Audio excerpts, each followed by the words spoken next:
빌더버그와 프리메이슨 그리고 바티칸 교황청이 숨겨온 인류 역사의 진실에 대한 내용입니다.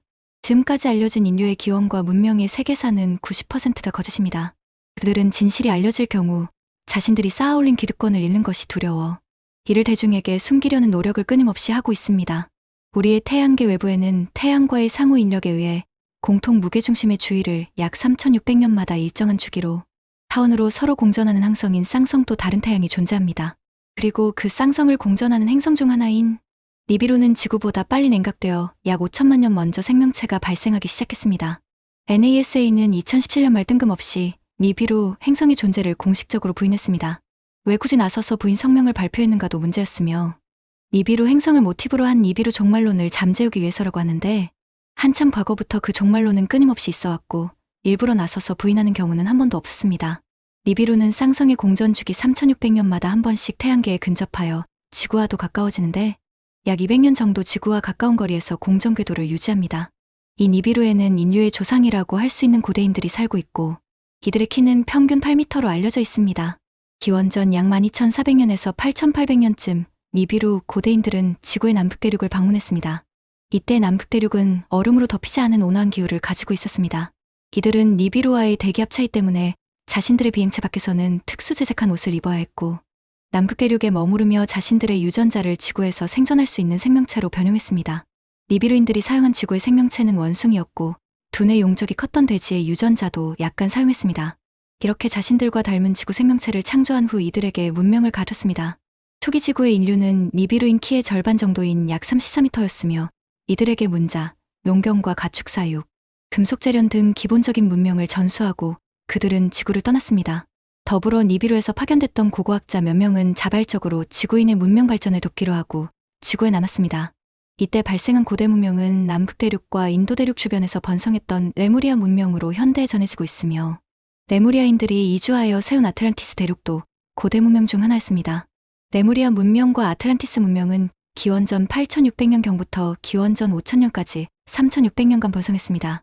니비루 고대인들은 당시 지구를 떠날 때 자신들이 창조한 거인 인류에게 3600년 후 자신들의 니비루 후손들을 데려 다시 돌아오겠다는 약속을 남겼고 거인족은 이 약속을 후대에 계속 전했습니다. 고대인류 즉 거인족 수가 늘어나자 식량 문제가 발생했습니다. 이를 해결하려고 니비루 후손들과 거인족은 인류를 개량하기 시작했으며 크기는 반으로 줄이고 필요한 에너지도 최소한으로 살 수 있도록 다른 동물이나 영장류와는 달리 최소한의 필요한 근육만 발달하도록 유전자를 변형했습니다. 사용 에너지가 현재의 인류와 비슷한 수준으로 낮춰진 개량인류로 만들어졌습니다. 이 시기부터 초기 고대 인류 3에서 4m 거인족과 개량된 인류는 공존하기 시작했습니다. 거인족은 니비루 고대인과 그 후손들로부터 우선적으로 보살핌을 받았고 개량인류는 거인족보다 낮은 계급을 부여받았습니다. 기원전 5500년경 고대 인류 거인족은 아틀란티스 대륙과 레무리아 대륙, 현재 남극 대륙에 거대한 피라미드를 건설하기 시작했습니다. 기원전 5200년경 이 피라미드를 보고 니비루 행성의 고대인들이 다시 찾아오자 니비루 후손들과 거인족 중 일부가 이들과 함께 니비루를 갔고 그 후 그들은 다시 지구로 돌아오지 않았다고 합니다. 니비루인들이 돌아간 후 비극이 시작되었습니다. 지구의 출이 갑자기 흔들리며 온난했던 남극대륙은 점차 빙하로 뒤덮이기 시작했고 레무리아인들은 인도 대륙과 중국 대륙으로 이주하기 시작했습니다. 아틀란티스 대륙에서는 원인 미상의 이유로 거대한 원자로가 폭발하면서 육지는 대서양 아래로 가라앉아 버렸습니다. 아프리카에 나가있던 소수의 아틀란티스인들만이 살아남아 이집트에 정착하면서 문명을 만들기 시작했습니다. 당시의 거인족과 개량인류는 전수받은 문명과 기술을 제대로 이해할 수 없었기 때문에 아틀란티스와 레무리아에 있던 대부분의 기술들은 이치됩니다. 초기 이집트에는 초기 인류 거인족과 개량인류가 같이 살았지만 식량 문제로 인해 개량인류의 숫자가 우위를 점하게 되고 거인족은 거꾸로 개량인류의 지배를 받게 됩니다. 기원전 2000년부터 이집트인들은 니비루인들이 또다시 방문할 것을 준비하려고 피라미드를 건설했습니다. 이때는 거인족이 피라미드를 건설했으며 이들은 기원전 1600년 니비루인들이 방문했을 때 그들과 함께 대부분 니비루로 떠났습니다. 그 후 남은 초기 인류 거인족은 식량 문제와 개량인류와의 갈등으로 문명사회에서 쫓겨난 후 야산과 동굴 같은 곳에서 생활하다가 멸종하게 됩니다. 니비루 고대인들은 레무리아 대륙이 빙하에 덮이고 아틀란티스 대륙이 가라앉은 것을 보고 크게 충격을 받았고 니비루 행성도 함께 큰 슬픔에 빠졌다고 합니다. 니비루인들은 그러고는 지구에 남은 개량인류를 다시는 방치하지 않고 다음 3600년간 돌보겠다고 약속했습니다.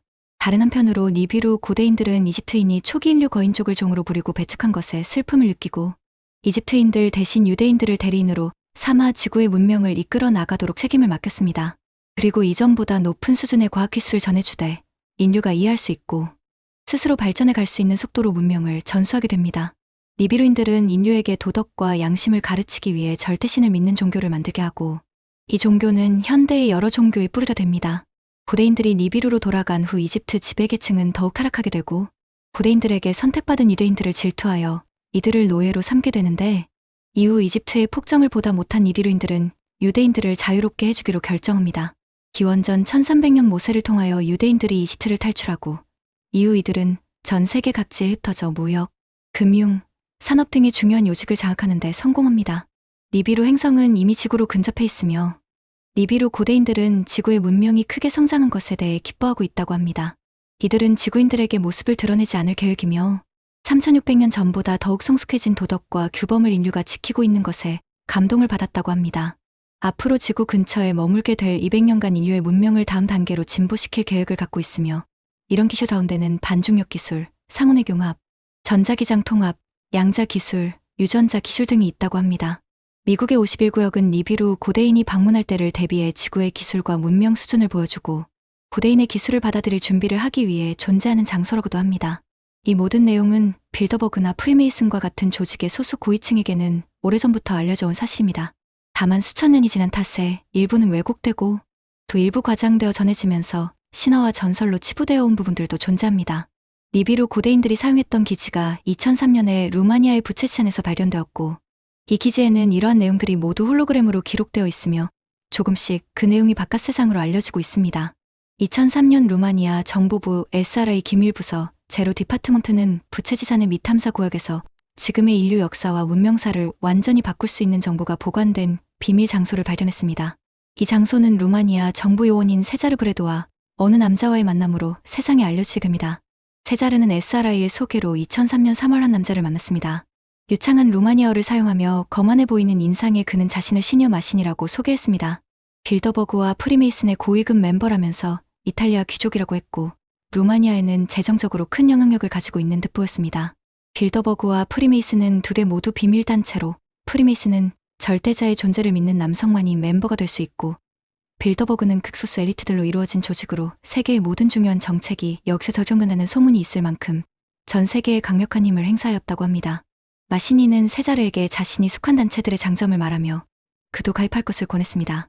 갑작스러운 만남과 예상치 못한 가입 권유에 당황한 세자르는 마시니가 도대체 무슨 목적으로 아무 관련 없는 자신에게 접근했는지 전혀 감을 잡지 못했지만 그 의문은 마시니와 부채치안으로 갔을 때 풀릴 수 있었습니다. 그 전에 2002년 지구 관측용 미 국방부 펜타곤 인공위성은 부채지산의 미탐사 구역에서 미확인 구조물을 발견했습니다.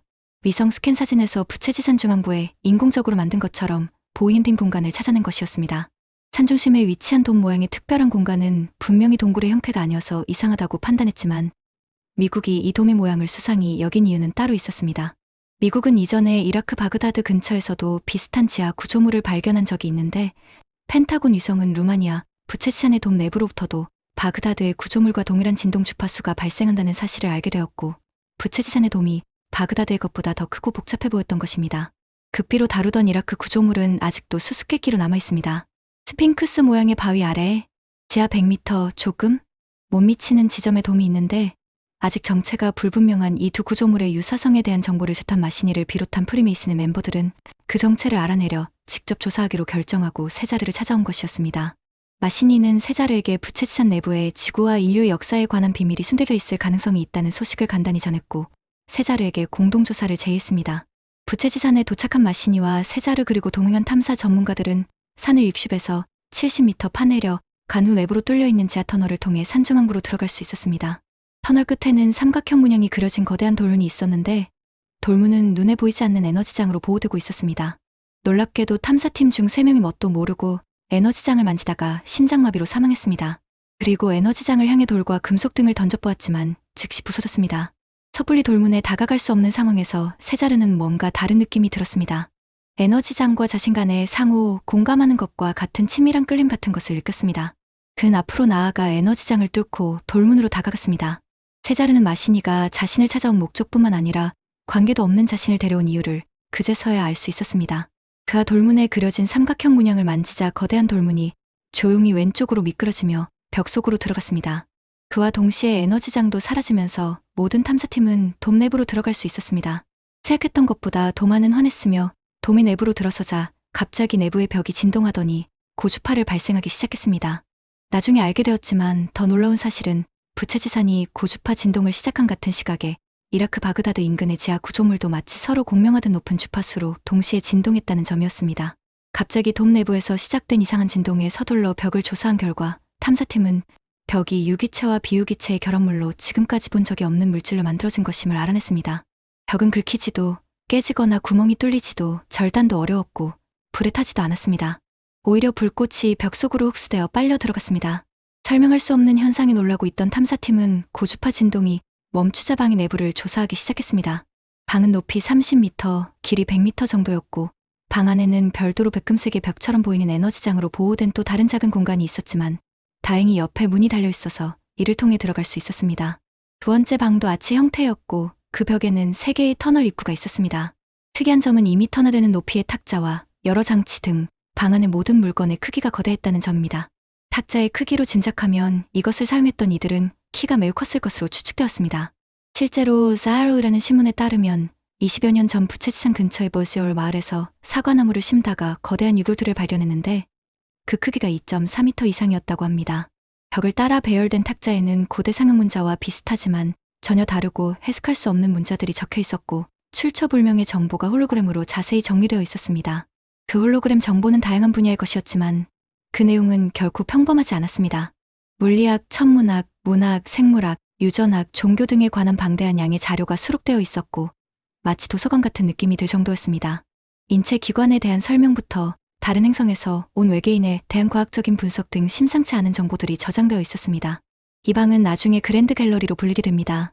방의 중앙에는 기묘하게 생긴 물체가 어떤 장치처럼 설치되어 있었는데 그 사용 용도나 목적은 아직도 발표되지 않았습니다. 탐사팀 일부 과학자들은 그것이 대뇌 활동에 어떤 자극을 주는 장치가 아닌지 추측만 했습니다. 그리고 가장 충격적인 내용은 인류의 가장 오래된 역사와 그 기원에 대한 정보가 저장되어 있는 홀로그램이었습니다.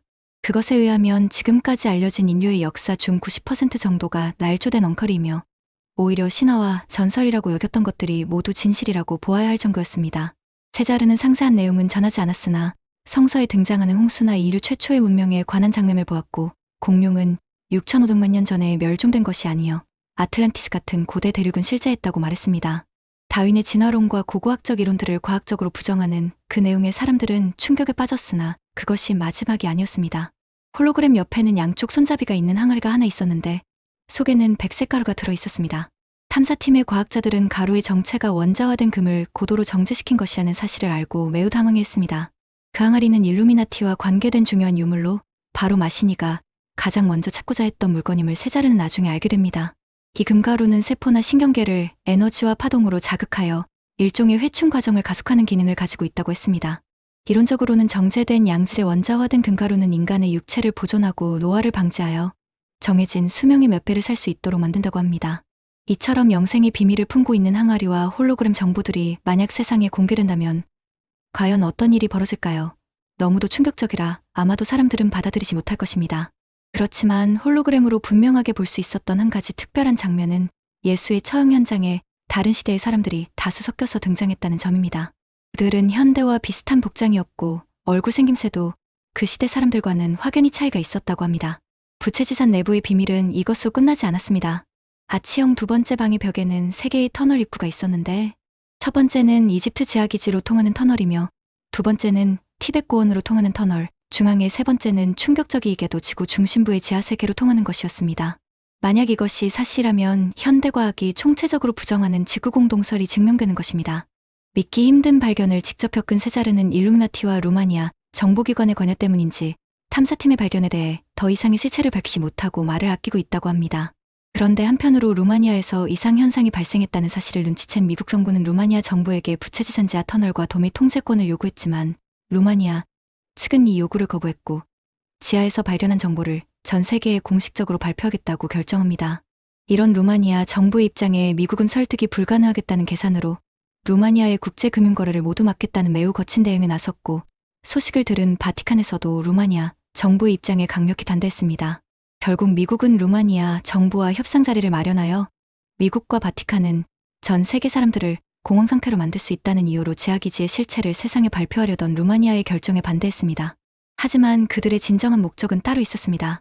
이 일이 세상에 알려질 경우 인류의 역사에서 그림자처럼 정체를 숨겨왔던 빌더버그와 프리메이슨을 비롯한 또 다른 비밀단체들의 그간의 모든 음모들과 오랫동안 믿어왔던 지식과 신앙이 전부 거짓이라는 사실이 밝혀질 것이기 때문입니다. 그들은 지금까지 쌓아온 자신들의 모든 권력을 잃고 싶지 않았습니다. 미국과 바티칸의 심한 반발로 루마니아 정부는 공개를 연기하는 대신 사람들에게 단계적으로 사실을 알려주기로 합의를 보았습니다. 이런 과정을 거쳐 지하기지에 대한 뉴스가 일부 보도되었고 세상에 알려지게 된 것입니다. 지구공동설을 주장하는 음모론자들은 지구 내부에 있는 높은 과학기술을 보유한 지하세계 문명이 만들어 놓은 결과물이라고 주장하고 있습니다. 그리고 UFO 추종자들은 이 모든 것들은 다른 행성의 외계인들에 의해 만들어진 구조물이며 홀로그램은 지구인에게 보낸 인류 기원에 대한 정보라고 주장하고 있습니다. 미국과 바티칸은 왜 루마니아의 공개 의지에 대해 그렇게 격렬한 반응을 보였던 것일까요? 여전히 미스터리 투성이인 부채지산 지하기지의 진실은 과연 무엇일까요? 암튼 오늘의 이야기는 여기까지입니다. 감사합니다.